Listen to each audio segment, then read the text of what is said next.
Welcome back, everybody. Another episode of Everybody Needs a Nudge. Root Beer, how many days has it been since we did a podcast? A week. I feel like you're so my guest on the show is Chris Roche. Chris, you're a city kid identified by your parish, right, over in Dorchester? Yeah, well, I was born in Charlestown, and my mother's from Dorchester, my father's from Charlestown, and typically folks in Dorchester do identify by the parish. So I have to pay homage to my Charlestown roots first and foremost. As my family went back over a century in that neighborhood. So, but that kind of like sounded. So you're Catholic? Very Catholic, yes. Oh, very Catholic. Yeah. Is that more Catholic than? Well, there's Orthodox and non-Orthodox, and there's folks that practice and don't practice. And do you practice? I do. Yeah, I do. So that little, when I said how many days, that's like, isn't that the start of like when you go to confession? How many days? Yes. Don't you go?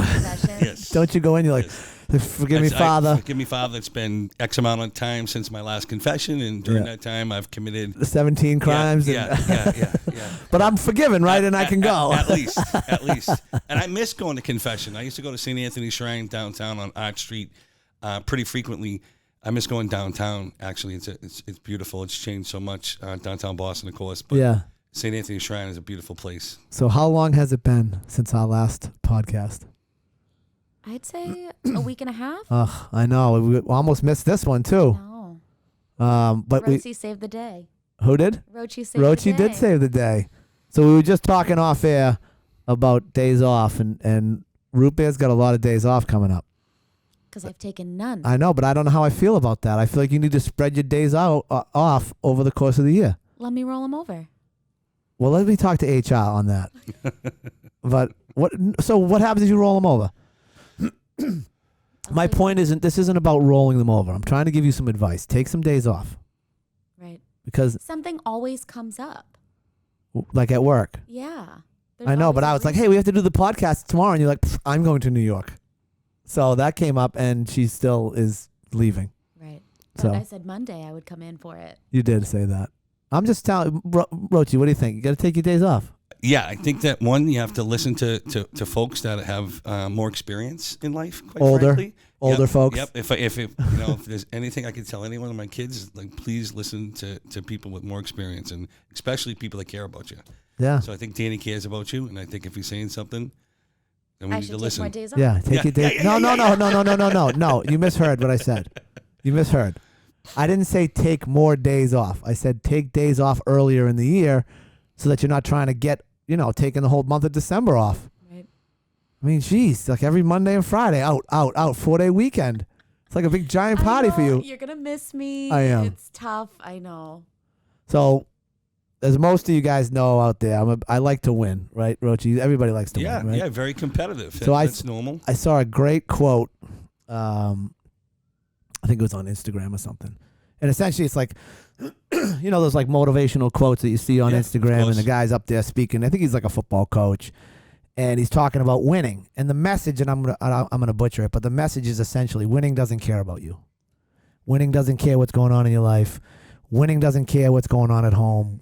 Winning doesn't care if you don't feel good. Winning doesn't care if you don't want to be there. Winning doesn't care about you. So if you want to win, be ready to give up and make sacrifices for all those other things, because winning isn't waiting for you. I love it. I was like, this quote is. I love it. I'll send it to you, Root Beer. Maybe you can patch it in with your producer skill. But here's what you should know about winning before you chase it. Winning's not loyal to you. It doesn't care about you. Winning doesn't care how sore you are. Winning doesn't care how much sleep you get. Winning doesn't care how hard you work at times. And sometimes a guy doesn't outwork you and he still wins. It isn't fair, man. Sometimes there is no justice.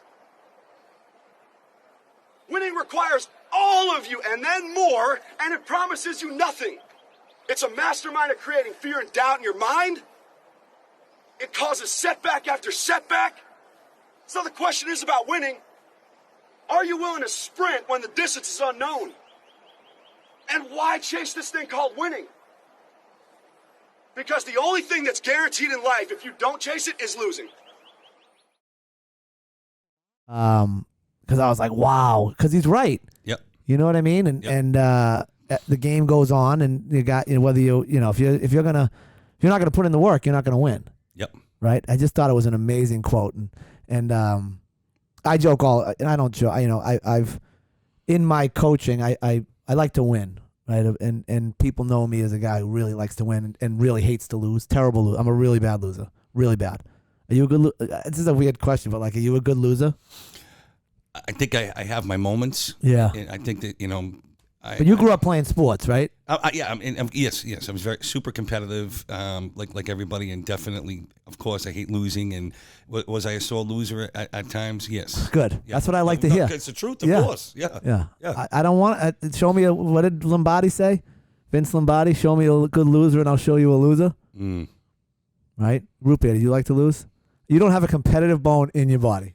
Like, well, Nobody if likes I to lost, lose. that means somebody else won, and that makes me happy My glass is half full. all the time. Fake news. It's amazing, right? Oh, I lost, but that's okay because you won. Nobody likes to lose. No. So But however, the losing's a part of life, and Yeah. you're You gonna gotta lose learn a lot to- more, a lot more than you're gonna win. ain't that the truth? So hockey season started. May I ask a question? Yeah. Does it end?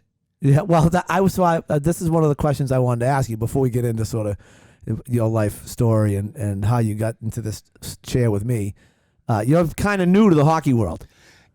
No. Yeah, I mean, growing up, where I grew up, hockey is it's like second to Christ. So I was not a hockey player, right? But you're new to the hockey parent world. I'm new to the hockey parenting world. Yes. And what is so obviously Chris Umar here in the office calls it a cult, describes it as a cult. Accurately. You think accurately? Yeah. People are crazy.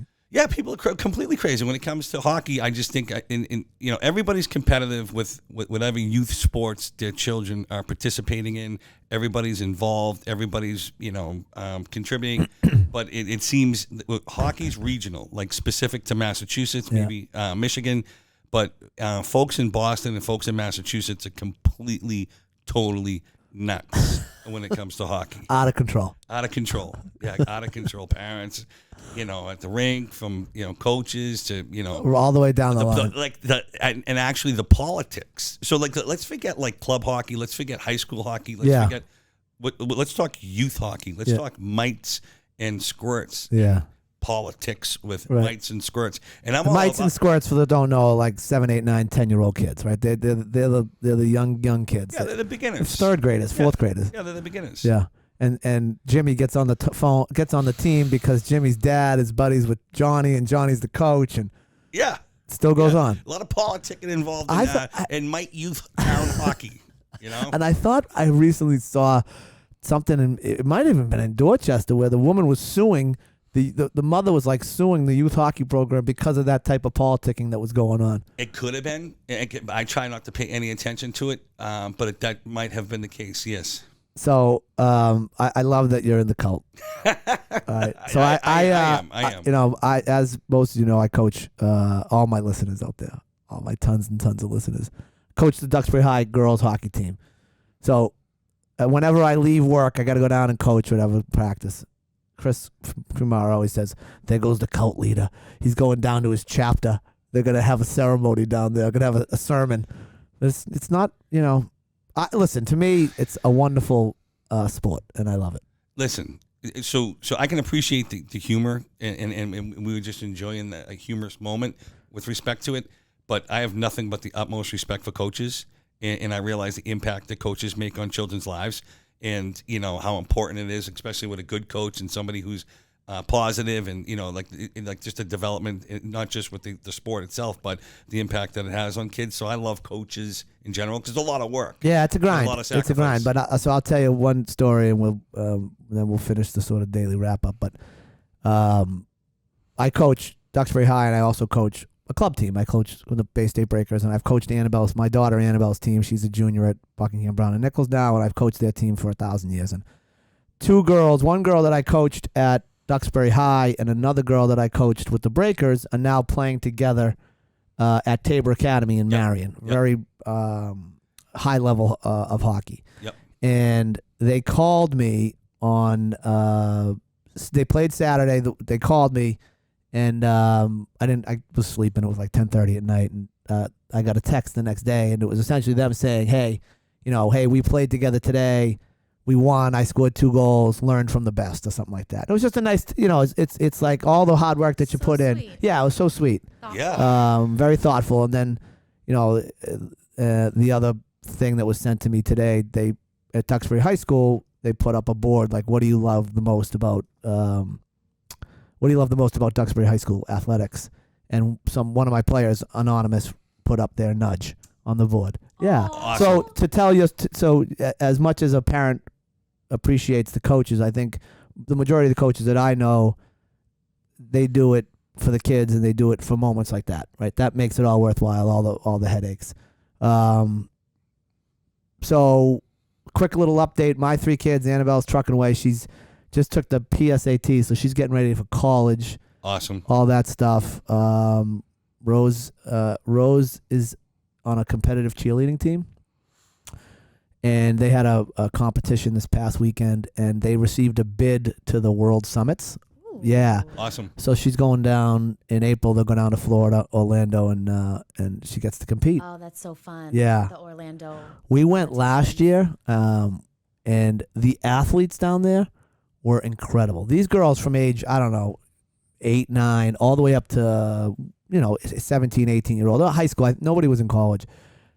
The things they were doing were incredible. Like the tumbling, Yeah, yeah. Absolutely amazing. And excuse me, like in terms of region, is this like national? Like So Summit's national. okay. Yeah, I don't know if I don't think it has anybody coming in from out of USA, but it's national. That's impressive. Yeah. Yeah. That's awesome. She's got that going on. Hank's doing his thing, playing hockey. Playing hockey. He loves it. And Doris approved of the shorter intro version, so she reached out and said, I really. Doris is have you met my sister? I have not. Okay, actually, so she's no. our number one fan. She's the best. She got us these chairs. Surprisingly. Yeah, Actually, she was in for the podcast. She did the podcast, and her son did the podcast. So, but without further ado, we'll get into you, Chris Roche, born in Charlestown, longtime member of the team over here at Crowd Lending, going on 7 years. Founding member, original member. That original OG with Dan and Chris. OG, yeah. 2015, 2016. Yeah, 2015. Yes. But before that, I didn't know you. Nope. So let's get to know him. Let's get to know Chris Roche. Two different universes.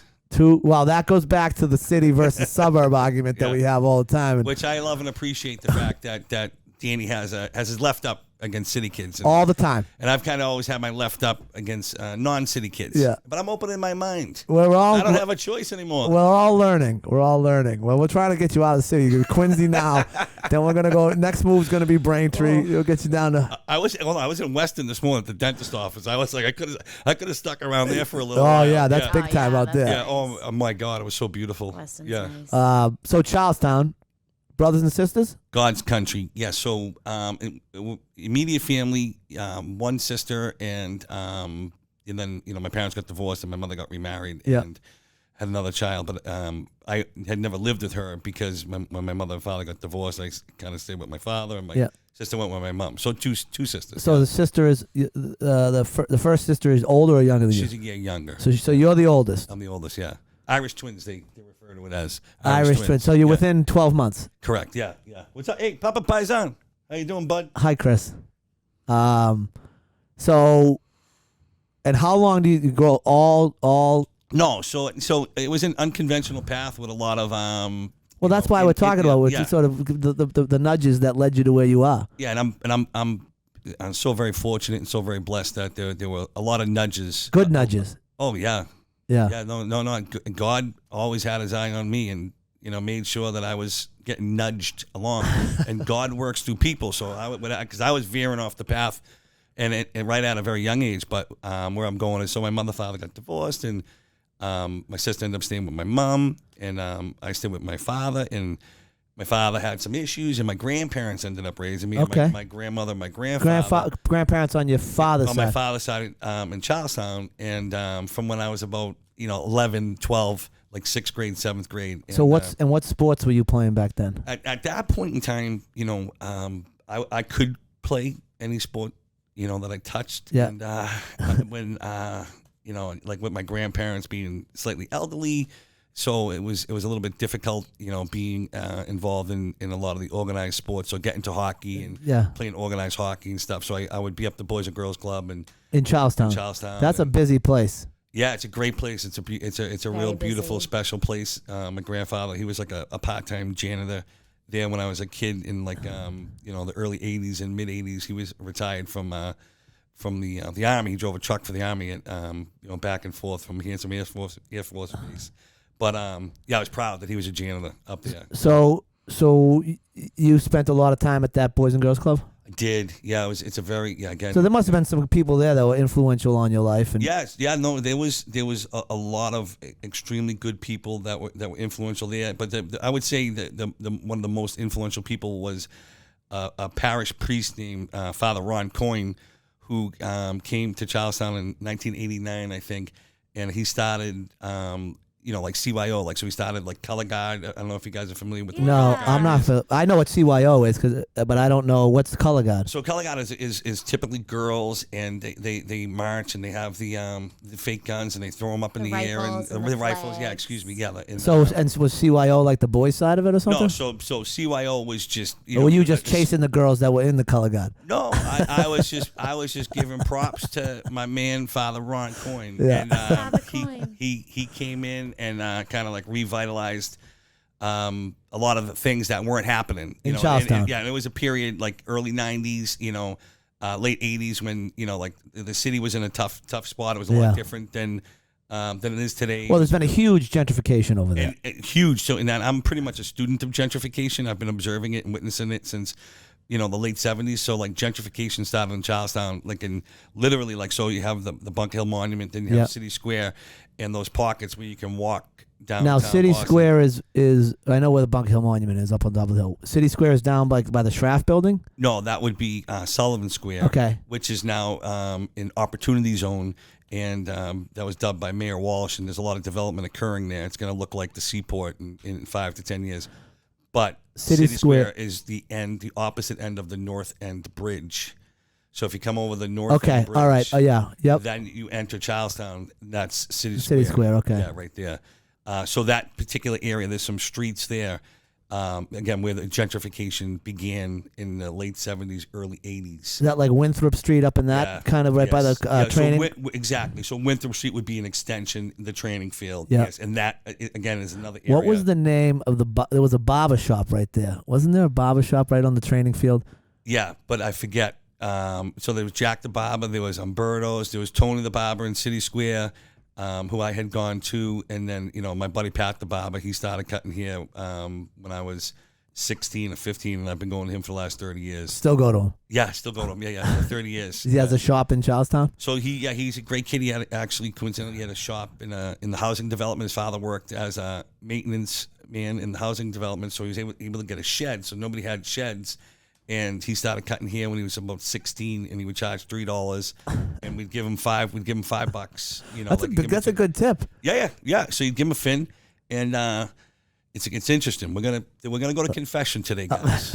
All right. So Pat, my good friend Pat the Barber, he's been cutting my hair for 30 years, and now with the children, so he has his shop. He's had several shops in Charlestown. He started in Newtown in the projects, then he opened his first shop on Bunker Hill Street. Then he went to the training field. Yeah. And then he went So maybe that's the guy I'm thinking of. Yeah, but he wasn't around years ago. This would have been. This would have been. I'm going to tell you when it would have been. This could have been like 03, like the middle of 2000s. Yeah, he was there then. Yeah. I thought you might have been referring to like the 80s. No.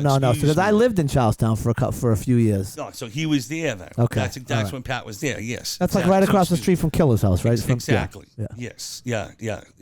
I was the time frames, because I was thinking gentrification, and I was in that time period in my mind. That had already that area had gentrified. Yeah, gentrified. And it was starting to work its way down towards Sullivan Square, right? Yeah, the whole town. So it's like rapid fire gentrification, actually. Interestingly enough. Yeah. So you go to Charlestown High? I went to Charlestown High School. Yeah. I went to Charlestown High School, and Yeah, it was a great experience, and again, it was like a period of time when the school, Boston Public Schools, were like post busing. Busing occurred in 1974 and 1975, and the school system unfortunately was in disarray. Yeah, and that particular time period when I was there, it wasn't in the best shape. The school system. Yeah, they've made. So what, there's one thing they've done in the city of Boston, and is the school system has come a long way. So we still have a long way to go, but they've made a lot of improvement with the Boston Public Schools. What year do you get out of? 1994. So my same year as me. Yeah, 1990, 94. Yeah. And what do you do after that? So then I go to work. I was fortunate enough to get a city job, and my career path was originally government and politics. Okay. So I went to work for the water and sewer department. How'd you get that job? Because it's a hard job to get. Yeah, I was a hustler. Yeah. I was a hustler. So I hustled politically. I would work on political campaigns, and I was like a political junkie. And I thought that was going to originally be my path was politics and again government. But I would work very hard. And then someone gave you the job. Yeah, I earned it, and I got the job. Wrong phrase. No. I'm just saying, because it was. You worked for it. I worked. You very worked hard. for the opportunity because there was nothing given, and I got that job. So at you Water still and living Sewer. in Charlestown at this time? I was still in Charlestown. Yeah. I miss my house very much. Do you? It's beautiful. It's such a beautiful house. My family, my grandmother's house. And my buddy would pick me up. My buddy Mark Collins, he still works there, so he'd pick me up every day, and off to Water and Sewer. It was located at 425 Summer Street in South Boston, and/or the Seaport. People argue about whether that's Southie or not, but so it's that was the address, and now that's the address of the convention center, the Boston Convention and Exhibition Center. Really? Yeah, where I ended up. Well, the Seaport is date. the Seaport now is. It's completely different from when we were kids. Absolutely, it was just parking lots. Yeah. Open, parking lots, abandoned lots, Anthony's Pier 4. That's it. And then the courthouse. That's it. Right? Yeah, and the courthouse came later, actually. But you're right. Courthouse was was it the 80s or 90s? I want to say maybe the 90s, late 90s. Yeah, it was definitely. I remember practicing in there as a lawyer, must have been mid 2000s. And I feel like it was probably like a decade old, so probably 95-ish, 90. I even want to say a little later. It's because it's named after the great Congressman John Joseph Moakley, who was really revered and regarded nationally. He was a South Boston politician, and he didn't pass away that long ago. Stephen Lynch ended up filling his seat, and that's the Joe Moakley Courthouse. So it's in the 90s. I'm sorry. But it's changed dramatically. Yeah. Oh yeah, definitely. And speaking to that. After Water and Sewer, I was fortunate to work at a number of city agencies, and that tends to happen. You bounce around different particular city agencies, but I ended up working for the Massachusetts Convention and Exhibition, the MCCA, which is the Boston Convention and Exhibition Center, which is right there in the Seaport also. That's what we could see it from our old office, almost, right? Yes. Right across. We definitely could see it. Yes. Right across Surface Road or whatever it is. Yeah, exactly. Yeah. Exactly. So what'd you do there? So I was like a community liaison. So during the construction of it, I would just inform folks on traffic patterns, and I was an assistant to the director, James Rooney, who he was chief of staff to Mayor Tomanino. He's now the president of the Chamber of Commerce for the city of Boston. So all these guys are still hanging around politics. Yes. Yeah. But yes. Yeah. They're hanging around. Yeah. It's a long time to be in politics, man. Yes. Yeah. But a gentleman like that, like Jim Rooney, who I mentioned, he went to Harvard. He came from a South Boston family of 11 boys. He was a really fascinating, interesting person to work for and to be around. I was really lucky. Is that the same Rooney family? He's got the referee. Correct. Yes, his brothers. Yeah, NHL Jay referee, Rooney, all those guys. Yeah, exactly. Yeah. Great. I know a bunch of those guys. Big hockey family. Oh, great. Yeah, big hockey family, great family. 11 boys. Yeah, imagine. Yeah. Father worked for the T. 11 boys. Matt, how do you even feed 11 boys? It's a lot of sacrifice and a lot of hard work. Yeah, but it's like, forget about. I appreciate all that, but just like the sheer logistics of making all those peanut butter and jelly sandwiches. Logistics, right? Think about it. Seriously, 11 pieces of bread. You put that's a grind. Oh yeah, every day. Yeah, and they're not just those boys aren't just eating one sandwich. Because they were all big boys. Yeah. Who eats one sandwich anyways? Gotta have 2 peanut butter and jelly sandwiches, right? Yeah. It's only right. 2. 2's the number. I love peanut butter and jelly. What's not to love? So how long are you at the convention center, and ultimately do you leave there? Yeah, no, I did leave, and it's interesting because Why'd you leave? I was never afraid to take chances and to want more if I wasn't passionate about something. Okay. And I'll tell you something interesting, and That's why we have you on the show. Yeah, thank you. To tell us interesting things. So there was a. So thank you for doing that. Yeah, well, there was a buddy of mine, and I'm bouncing around city government, and it's a grind, and everyone's competing for the same jobs, and it's all highly competitive, and it's hard work like anything else, and we're grinding. And a buddy of mine saunters up to me in like saunters. It's a great word. Yeah. So he saunters up, and he's not an overly impressive fellow, and we're kibitzing, and I'm like, what are you doing these days? And he says, oh, I'm doing real estate, I'm killing it, and this is like 2001. He goes, I made 120 grand last year. And I just stopped dead in my tracks. And at the time, like I was always I was a very hard worker in those days. I went to college at night. I'd work during the day. Where'd you go to college? UMass Boston. I delivered food on the weekends. I bartended on Sunday. So my it was like a 7-day grind. You were grinding just to pay the bills. Grinding just to get ahead and stay busy. Yeah. You know what I mean? Just to achieve as much as I could possibly achieve. But I literally stopped dead in my tracks. And I said, you made how much money? He said, yeah, I made 120. He's like, I'm selling real estate. And I said to myself, I go, if this meathead can make 120 grand selling real estate, I go, then I'm jumping in the real estate game. So there's the nudge. The unimpressive man. There's the nudge. He was not over. No, he was. What did you say? Not overly impressive. Yeah. Unimpressive fella. Yeah. Good guy. Great guy. Yeah. But I just looked at him and you said said, to myself, I can do that. If he can do it, I can do it. And I always try to look at most humans and say that if that human being's capable of it, but I've learned there's a lot of things I'm not capable of that other humans are capable of. Like, I was wrong about that one. I can be wrong. Been wrong an awful lot. So this guy walks up to you and says, you have this interaction, and it changes your path. It's literally changed my path. Like that. Just like that. Boom. And that's a great nudge right there. Yes. You should call that guy and thank him. I often do quietly to myself when we have conversations. When he calls me for advice. But yeah, so I got my license in like 2002 and your real estate license. My real estate license. Yep. And like most folks in real estate, I started, grinding, doing rentals, doing property management, grinding my way, developing relationships with homeowners and investors and developers to eventually get sales.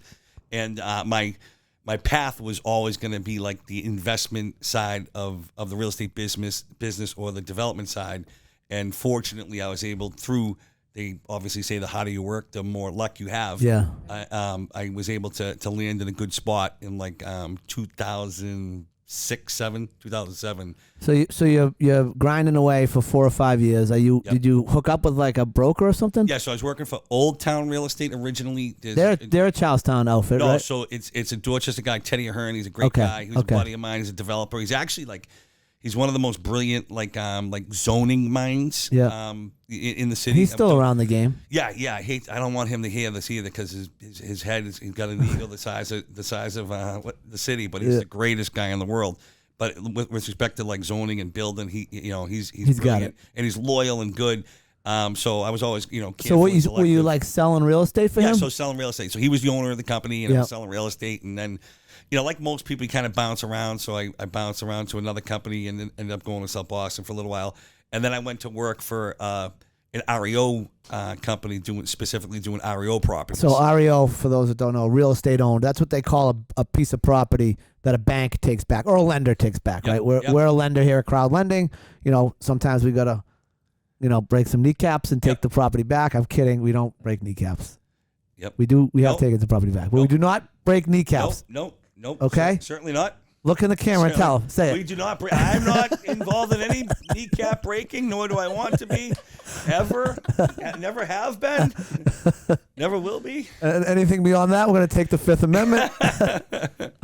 So an REO, they call it real estate owned, because that's a real estate owned by the bank or real estate owned by the lender. So when you get involved with real estate owned, it's usually you're selling them at a discount, right? And you're building a book of investors or guys that are doing fix and flips that you're going to go and market these properties to, correct? Yes, and there's some other variables like what market are you in? In that time, it was 2008. Yeah. So it was a real fascinating real estate market to be active in. So there was a ton of REOs, there was a ton of short sales, and it was a good time. So at that time, right after sort of that 08, 09, when I opened my law firm, we were doing loan modifications and some short sale negotiations, which dovetails with all that REO stuff, because 100%. the banks didn't want the properties back. They were willing to take a haircut at 30, 35% on the loan and let it go to a developer who was going to, fix it up and flip it. And that's sort of that was a big driver of the business during that decade, the 2010 to 2020 era. Correct. Yeah, I negotiated a number of short sales and worked on a lot of short sales, and it's more beneficial both to the lender and the homeowner to go the short sale route versus getting foreclosed on. Yeah, so I mean, it's a better option. It's a better option. Everybody, the bank takes a haircut, but in the reality, if it's Wells Fargo or Bank of America, and they're talking about a $30,000 haircut on some loan that's a $300,000 loan, they're okay with that because they've got $7 trillion to back that up, right? Yeah. At the end of the day, that's the math, real quick, right? Yeah. But to the person that's getting out from under the bad loan, they're excited. For the person that's buying the property at a discount, they're excited, and it really jump-started the housing boom that we saw. Absolutely. Post that. I mean, you couldn't be more right. It definitely jump-started it, and again, it was real fascinating to watch. Yeah. Each year. So you were on all sides of it. You've been on all sides of the deals, because I know obviously you have a tremendous lending business now with us and a book of business, but you did REOs, you did short sales, you were doing property management. So you've seen it from all angles. Exactly. And I also got into flipping and purchasing multifamilies. Yeah. And my real goal was to be a multifamily investor. And, then we could get into like a lot of mistakes I made along the way, but I did have some multifamily properties and was building a small portfolio, doing, residential fix and flips, and then continuing to the brokerage and also private lending. And that's when I got into the private lending business. So how do you get into the private? What's the nudge that gets you into the private lending business? So a gentleman named Brian Anderson, a very accomplished, successful individual that is now the principal founder at Rise Construction. At the time was a very successful real estate investor who was accumulating and buying multifamilies, but also doing private lending, and literally said to me, I'm going to teach you to get people to borrow my money. I didn't know anything about it. And I was totally green. Of course, it was 2007, 2008, whatever year it was. And I'm like, well, what do they charge for that? I'll never forget. I was just talking to Amy the other day, and he said, root beer. Yeah, root beer. I was talking beer. to root beer. Yeah. And I love root beer floats, by the way. That's I might fancy myself a root beer float over the weekend. They are good. My father loves root beer floats too. He really does. It's been a while. Wait, did you see the new Pepsi milk combo? Pilk? No. That's disgusting. Pepsi Yeah, I'm going milk to stay away together. from it. But Milk. Who's drinking that? The kids? Lindsay Lohan. I do. Really? She's a weirdo. I got a thing for Lindsay. She's making a Do you? comeback. Yeah. She's Oh, yeah. beautiful. Yeah, she's beautiful. She's making a comeback. Yeah. What happened to her? She went off the deep end a little bit. But she's back, baby. Oh, yeah. She's back and she's drinking Pilk, and She's drinking Pilk. we're talking to her. Selling Pepsi. Yeah, if we're talking about her, Right. she's back. If the most listened to podcast in the world is talking about Lindsay Lohan, you're back. Yep, back. So Brian Anderson gets you into private lending. Yeah, so Brian gets me into private lending. He was a mentor, and our initial conversation, again, I was pretty green, but I remember saying to him, I'm like, what do you charge? How does it work? And at the time, the interest was 14%, and the points were like 4 points, sometimes 5 points. Like, I don't even know what usury was, but it was like 14.5, and Yeah, you're right under it. And I go, people pay that? And he looked me square in the eye and he said, every single day. And then, I began to hustle and network and educate myself specifically on hard money, which can have a negative connotation, but it's really not. Yeah. And or private lending, however you want to identify it. And it's a great business, and I was able to do well with it. Yeah, well, I mean, that's a conversation that I've had a bunch, like private lending, hard money. Yeah, they're broad terms, and yeah, but there's been a whole influx into the business of essentially institutional money and national players, and they have trying to really clean it up and call it private lending, and they have all these American Association of Private Lending. In my mind, it's hard money, and it's not it's not hard because we're gonna come break your legs. It's not hard because it's hard to get. It's hard because it's there and you can count on it. That's the way I look at it, right? When a borrower of ours wants to buy a house, he knows he can go and say, I'm cash because I'm going to go to Chris Roche and Chris Roche is going to lend me the money. So I've got that rock. I've got that hard money ready to go, just like cash.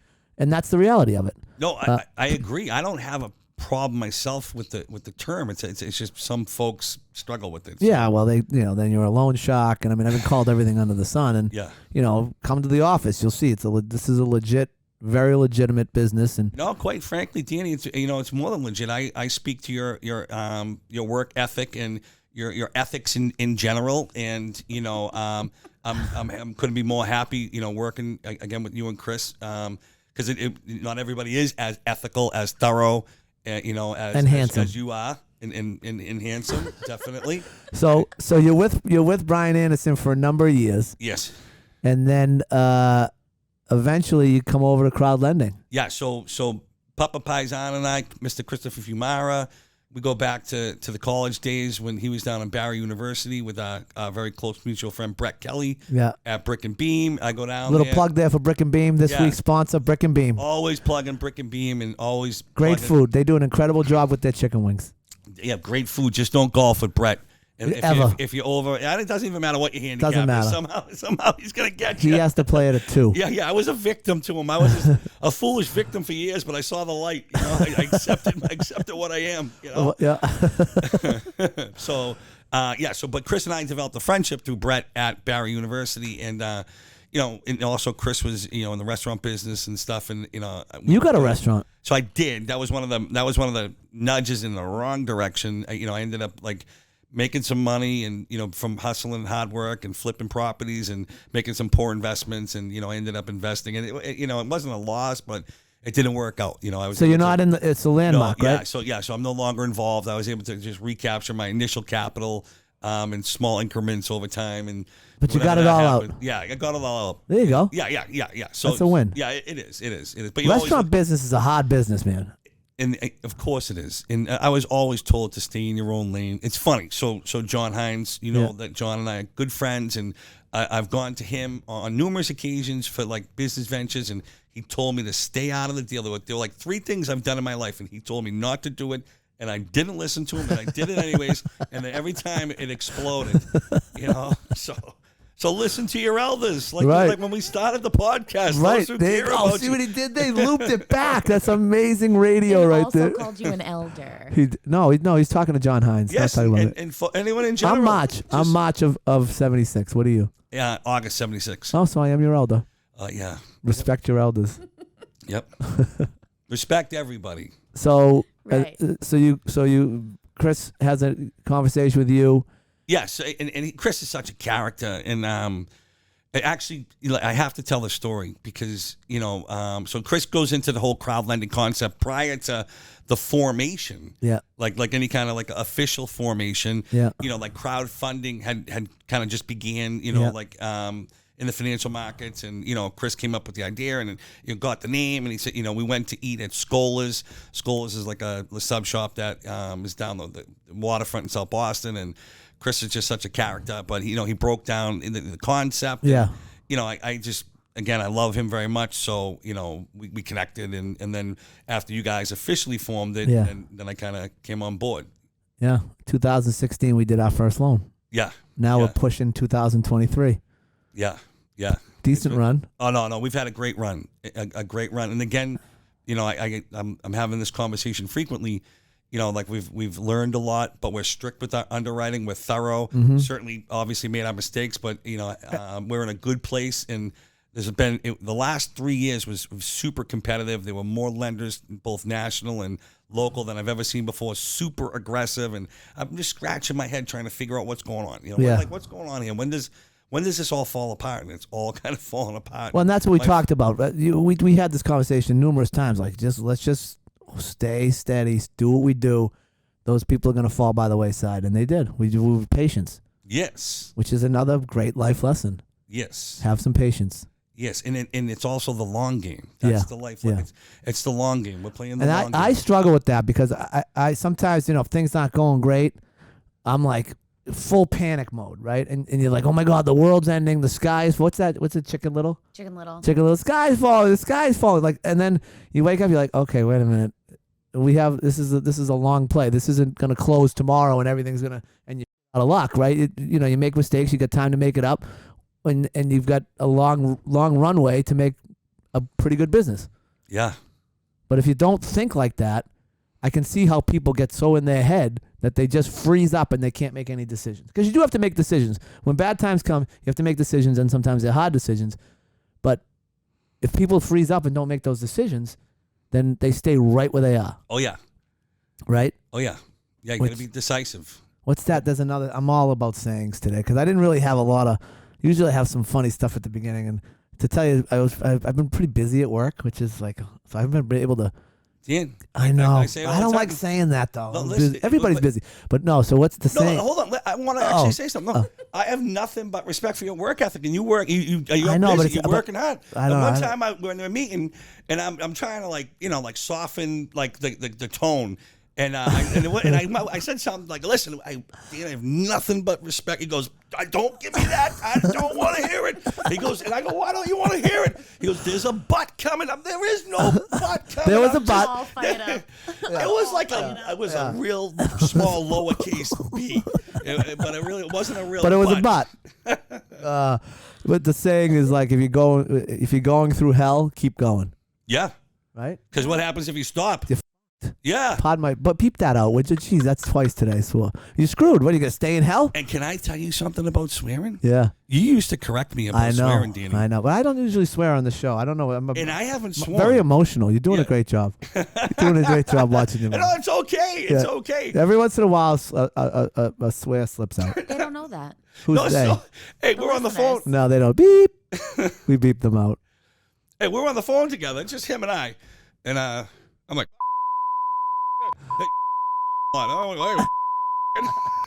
now, beep, beep, beep, beep, beep. That whole story is being beeped out. Well, Chris, we're lucky to have you here at Crowd Lending. I appreciate you coming on the show. I'm glad we were able to get this done. I know it was very difficult with Root Beer's schedule. Our producer over here taking all these days off at the end of the year. You need to take days off too. No, I do. You're right. We'll make a pact. We'll take days off. All right, let's do that. And in conclusion, I'm very grateful to be here, and I'll always stay grateful. And we have a good team, at the whole team. It's a real team oriented company, as you said the other night at the party. And great party. By the way, there's no booze in those drinks at Serafina's. There's no booze in it. I don't know. Pure espresso in the. It was just like I had like whatever. I'm not going to talk about how many drinks I had, but I've never seen you so excited than when the espresso martini came to the table. I really like it. I'm a big espresso martini guy. Do you like espresso martini? No, they're a little too strong. I'm a lightweight, so they're a little too strong for me. But you like espresso? Sure, of course, yeah. Too much caffeine in those for me, though. Right.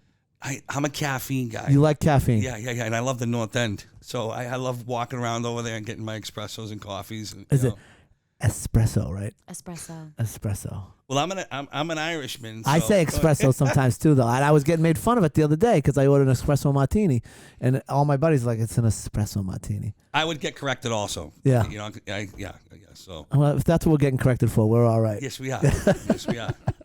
All right, Mr. Roche, thank you for coming on. I appreciate it. To all my fans out there, all our fans out there, Root Beer's fans. Root Beer's going on vacation for the rest of the year, so we'll see you when she gets back in 2023. Happy holidays. No, we're gonna do a couple more episodes before the end of the year. Yeah. for sure. Have fun. Yeah, have fun. You deserve it. You go. What's going on in New York? I'm going to see the Rockettes. Oh, really? Yeah. That's gonna be exciting. We went last year. So You I and think John? It's going to be, a Wow. tradition. Maybe this is the weekend. I mean, I planned it, so No. he can't piggyback on that. Oh, you can't do that. No. We're talking about potential engagement here. If Johnny's listening out there, Johnny officer, Johnny cops, Trooper. Johnny Trooper. Cops. Johnny cops. Trooper John. So hold on. Let's before we go off air here. Let's talk about that. He can't piggyback on your trip. No. So- If I plan a trip Yeah. away for the weekend, Yeah. you can't steal that. By giving you a ring to marry you. That's how women are so crazy like that. I would rather it be like at home in the living room. He planned it, like made dinner. I planned the weekend, so he can't take my weekend. Are you listening to this? So okay, That's so all I let's got to say. let's play this out. Let's play this out because I can see it happening. Right? He goes, Johnny, awesome guy by the way, really good guy.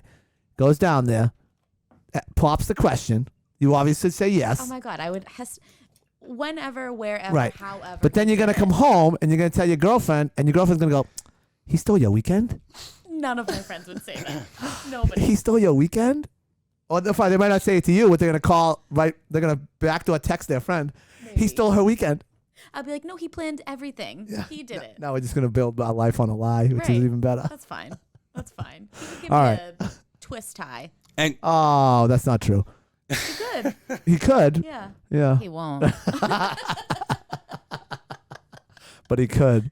but speaking to that subject, may I say one thing in conclusion, please? Yeah. In conclusion. No person has given me a greater nudge than my beautiful wife Tina. Oh. So yeah, she's the classiest, most beautiful. Yeah, because you got a amazing bunch of people person. at your house now. You got like how many kids you got over there? We have 5 children. Sometimes my wife would say 6 children, and, Yeah. and I'm the most difficult. But yeah, Yeah, I would agree with her on that. definitely, Hi, Tina. absolutely, yeah. No, I'm Yeah, very and you got a fortunate. young one now. Yeah, my beautiful son Ryan Christopher Roche, and yeah, he'll be a year in a couple weeks. Oh my God, it's been a year. Yeah, literally. He's December so 30th cute. is his birthday. Oh. Yeah, he'll be 1 year So old. sweet. Yeah, Christmas, birthday, kind of. yeah, yeah. Tough.